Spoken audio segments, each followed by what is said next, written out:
reçoit notre invité du vendredi. Bonjour à vous.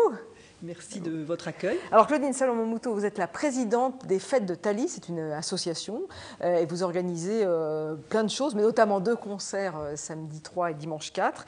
Le premier concert à Thoiry samedi 3 et dimanche 4 à Vic. Alors d'abord, votre association qui a été créée en 99, les Fêtes de Thaly, vous êtes là pour promouvoir la musique baroque. Voilà, j'ai créé en fait un ensemble musical qui était au départ tout à fait amateur. Nous étions 4 musiciennes et nous avons pensé que pour faire quelque chose, il fallait se donner un nom, il fallait avoir une association, une structure. Et comme notre idée, c'était de faire des choses dans des occasions festives, on a cherché un nom qui illustre un petit peu ces fêtes. Et on a trouvé le nom des Fêtes de Thaly. Alors, qui est Thaly? C'était ma deuxième question. Alors, Thaly, c'est la muse de la comédie. Et les Fêtes de Thaly, c'est en fait le nom d'un opéra baroque de Jean-Joseph Mouret, compositeur du XVIIIe siècle, qui a créé des compositions autour des pièces de Marivaux en particulier, qui n'est pas très connu. Et cette œuvre, donc, c'est un opéra-ballet et dans lequel nous avons trouvé, disons, l'idée de fête que nous cherchions, puisque la muse de la comédie repousse la muse de la tragédie en disant « pousse-toi de là que je m'y mette, c'est beaucoup plus drôle ce que je fais ». Enfin, voilà. Alors la musique baroque, je ne sais pas si c'est une musique qui est drôle, mais en tout cas c'est une musique qui peut paraître un peu abstraite pour certains. Qu'est-ce qui vous a intéressé dans cette musique en particulier? Alors la musique baroque est beaucoup plus drôle qu'on ne croit, beaucoup plus proche de nous qu'on ne croit. En fait, personnellement, je suis venue à la musique baroque parce que j'avais envie de faire du jazz. Vous allez me dire quel est le rapport entre le jazz et la musique baroque. Alors, on entend un bruit de fond. Voilà. Voilà. Alors, je vous ai coupé. Je voulais juste qu'on entende bien ce que c'est de la musique baroque. Alors, dites-moi. Donc, en fait, la musique baroque, c'est une partie de la musique classique qui couvre la moitié du XVIIe et la moitié du XVIIIe siècle, en fait, à cheval sur le XVIIe et XVIIIe siècle, qui correspond en littérature au classicisme. Mais ce classicisme de la littérature, comme de la musique, comme de la peinture, comme de l'architecture, c'est un cadre assez rigide à l'intérieur duquel il y a une quantité de fioritures incroyable. Alors au moment où je vous ai coupé parce que je voulais qu'on entende cette musique, vous nous expliquiez qu'au départ, vous n'étiez pas directement branché, si on peut dire ça comme ça, par la musique baroque, c'était plutôt le jazz. Alors comment on arrive à... Parce que je suis tombée sur un professeur qui, par commodité pour me faire débuter la flûte, m'a mis entre les mains des œuvres baroques parce que ce sont les plus simples pour commencer. Elle-même ne s'y connaissait pas en jazz, donc c'était pour démarrer la flûte. Et je suis ensuite allée dans un stage de musique pour accélérer mon apprentissage, puisque j'ai commencé en étant adulte, la flûte. Et dans ce stage, j'ai découvert une approche de la musique baroque qui était naissante à l'époque, puisqu'il y a quand même eu un très grand renouveau dans l'interprétation de cette musique qui a été redécouverte, disons, il y a 40 ans maintenant.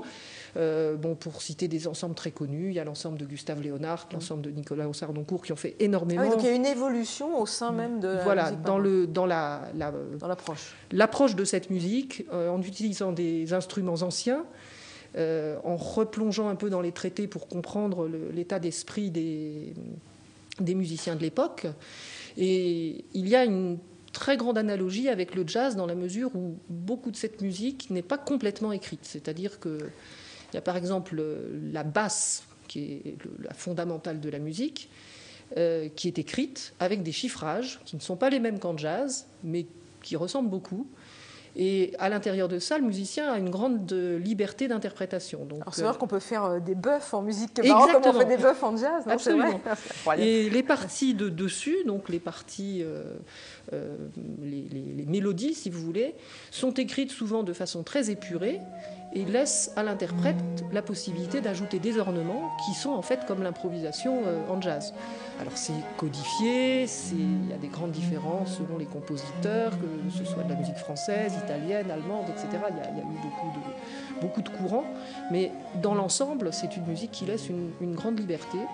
et dont la lecture musicale au point de vue technique est plus proche de la lecture du jazz que de la lecture du classique. C'est incroyable, je suis sûre qu'il y a plein de gens comme moi qui sont en train de découvrir des choses avec vous, grâce à vous. Alors ce concert, il y a 2 concerts, hein, samedi 3 et dimanche 4 novembre. J'ai dit le samedi 3 au soir à Thoiry. Au château de Thoiry, dans le magnifique château de Thoiry, où je précise malheureusement pour ceux qui pourraient rêver, le magnifique clavecin du château de Thoiry ne peut pas être utilisé. Voilà, mais bon, malgré tout, il y aura quand même un concert. Et puis un concert le dimanche 4 novembre au musée de Vic. Alors, quel est le programme de ces 2 concerts? Est-ce que c'est du classique baroque ou est-ce que c'est du baroque revisité? C'est du baroque tel qu'on le joue aujourd'hui sur les instruments anciens, c'est-à-dire un peu dépoussiéré par rapport à ce qu'on faisait à la sortie du 19e siècle. Quels sont les compositeurs les plus connus de musique baroque?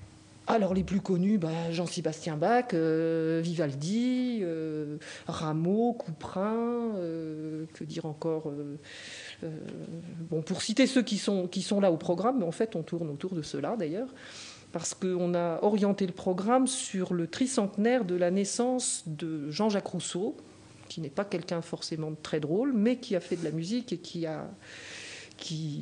s'est distingué dans une querelle à l'époque entre la musique française et la musique italienne. Et puis un autre compositeur qui n'est pas connu comme compositeur par le grand public, c'est le roi de Prusse, qui était musicien amateur et qui a joué de la flûte et qui a composé aussi. Donc, ça sera une vraie découverte, ça. Notre flûtiste a eu envie de mettre à l'honneur ce Frédéric le Grand, roi de Prusse, dans une de ses œuvres. Et puis je lui ai trouvé une œuvre de Jean-Jacques Rousseau. En fait, c'est un arrangement que Jean-Jacques Rousseau a fait d'un concerto très connu de Vivaldi, Le Printemps, qu'il a arrangé pour flûte seule. Voilà. Sinon, il a fait d'autres compositions qui ne sont pas extraordinaires, plutôt pour le chant. Samedi 3 novembre à 21h au château de Thoiry et puis dimanche 4 novembre à 16h au musée de Vic. Alors, votre association organise des concerts, elle organise également des stages. Mais alors, il faut être super fort en musique baroque ou si on est musicien curieux. Enfin, il faut même être musicien déjà au départ. Oui, il vaut mieux être musicien parce que sinon c'est très frustrant. Oui, c'est clair. Voilà. Mais ce sont des stages. Alors, les concerts sont organisés à l'occasion du stage, en fait. Stage pour des gens qui sont déjà un peu musiciens ou beaucoup musiciens. Il y a tous les niveaux qui se mélangent, mais c'est orienté sur la pratique des instruments baroques. C'est sur la flûte ou d'autres instruments flûte, viol, violoncelle, violon baroque, clavecin. Donc par exemple, quelqu'un qui joue du piano et qui voudrait s'initier au clavecin, il peut venir. Quelqu'un qui joue de la flûte moderne et qui voudrait découvrir la flûte baroque, qui est quand même très différente, il peut venir aussi nous voir et ensuite il ne repart plus. Nous avons au stage par exemple un monsieur qui est venu il y a quelques années. La première année il est venu 1 journée, la deuxième année il est venu 2 jours, la troisième 3 jours et maintenant il vient 1 semaine et il vient à tous les stages. Parce qu'il a aimé le côté libre de la musique baroque. Voilà, et puis l'enseignement, l'atmosphère du stage lui a plu et c'est assez peu conventionnel et très familial. Alors vos prochains stages ont lieu au mois d'avril.